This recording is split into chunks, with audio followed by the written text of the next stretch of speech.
key questions that we have. The first question is, what are some of the challenges facing Pacific people in the super city? I'm going to invite Vui to commence our discussion by offering some thoughts on that question. Talofa lava and greetings everybody. It's nice to be here, and it's nice also not to be standing in an election. So good luck to those who are.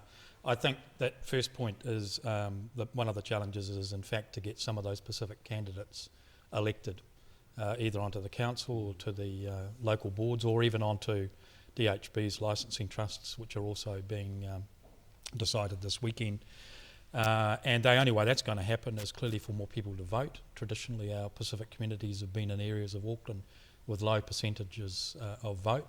It's nice to see in the reports to date that that's changing, so that somewhere like Otara is leading the way at the moment with the amount of vote. But I looked on the numbers, there's only 6,000 people have voted, so let's not get too excited, because there's 17,000 in Oiraki who have already voted. So percentage-wise we're looking good, but numbers-wise maybe not.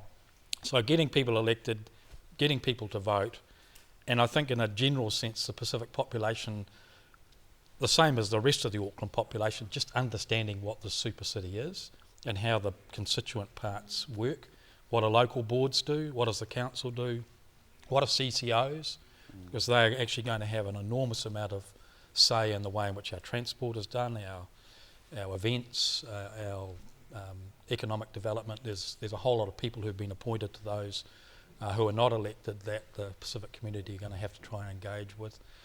And thirdly, it's about taking up the challenge that has been offered, which is we've got a Pacific panel, and how do we make that work?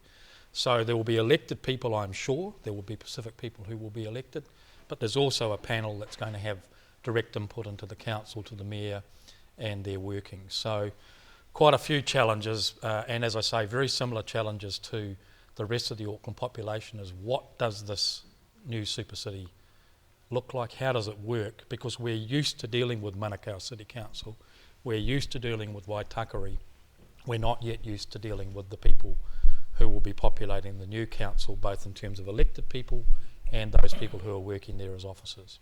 So lots to think about, but one that the general population's also got the same challenges in many respects. Alfred, you're standing for office at the moment as well. This is part of the rationale behind standing is part of what you see as the concern for the super city, to have some kind of voice? Absolutely. I think one of the challenges, and just moving on from what Vui's been talking about, is around the visibility of our Pacifica people. I mean, when you actually look at the factors that the 20 council positions, the likelihood at the moment, the predictions are possibly 2, maybe 3, if we're fortunate enough. And still, in a sense that when you look at the, I mean, there was an article written by Fran O'Sullivan that talked about the changing face of Auckland. And though we're 13.7%, the trends that the experts are actually saying that will continue to grow.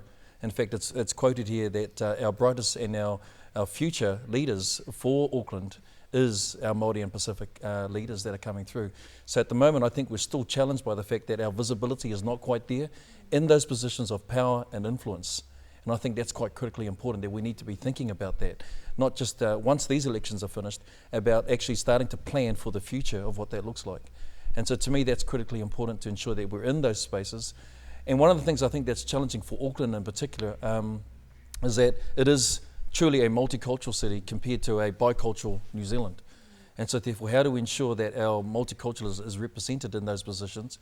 And how do we ensure that we promote good Pacifica people into those places so they can influence and change? And you know, the super city, to me, I think it's quite interesting, because the Royal Commission actually stated that over 3,500 submissions that were made, there were 2 things in particular that were quite important. First of all was the importance that people wanted to see a unified Auckland. It may not be what it is at the moment, however, they did want to see it unified. Secondly, they wanted to participate in some of the decision making. I think those are 2 key things that we need to take a hold of, and not just take them as challenges, but take them as opportunities. So how do we increase the participation of our people, not only into the local boards, but also into those council positions? Though I think it's great that we've got a Pacifica panel that's there, we're also aware that it has a lifespan of 3 years. Then there'll be a review. I think the power is actually, as Vui has said, getting more Pacifica people into those council positions. So they're not only representing Pacifica, but I think the challenge is bringing the best of Pacifica into the mainstream, Because otherwise we're just confined to Pacific issues, Pacific people, and even our Pacifica challenges. I think the thing is that we can step into those positions, and as Vui has done in his own history, and in the sense that we step into that, and then we can represent the whole of our constituents, the whole of our communities, and even the whole of our city. Awesome, thanks Alfred. Basile, you're also standing in a community, local board election. Again, is this your rationale behind getting a voice for Pacific people? Absolutely. I mean, I totally agree with everything that's been said so far from Vui and Alfred. And I think one of the main drives for me to stand for local community was to keep the connection, keep the relationship between our Pacific Island people and local government still close to them. Because I see a challenge with Super City is that we're going to have a council that's going to be a long way off from where our people are in perception-wise, and it's going to be our challenge for our people to keep the connection like we still have now with our Manukau City Councils or with our Waitakere City Councils, whatever it is. So I strongly believe in community voice. I strongly believe in community engagement, and that's the biggest reason why I've stood for community board rather than council. I see a lot of challenges definitely within the super city. I see a lot of the issues that pertain to Pacific, some of our social issues being watered down in a way that it's going to be lost, especially around our alcohol venues, our gambling venues, our prostitution, our brothels, all those social issue stuff around youth.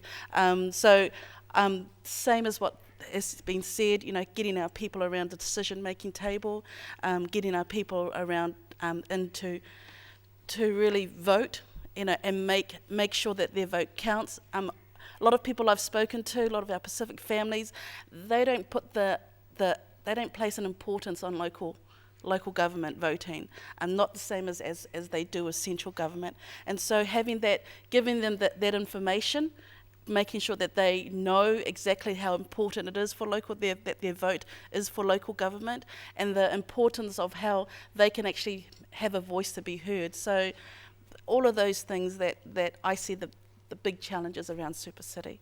Yeah.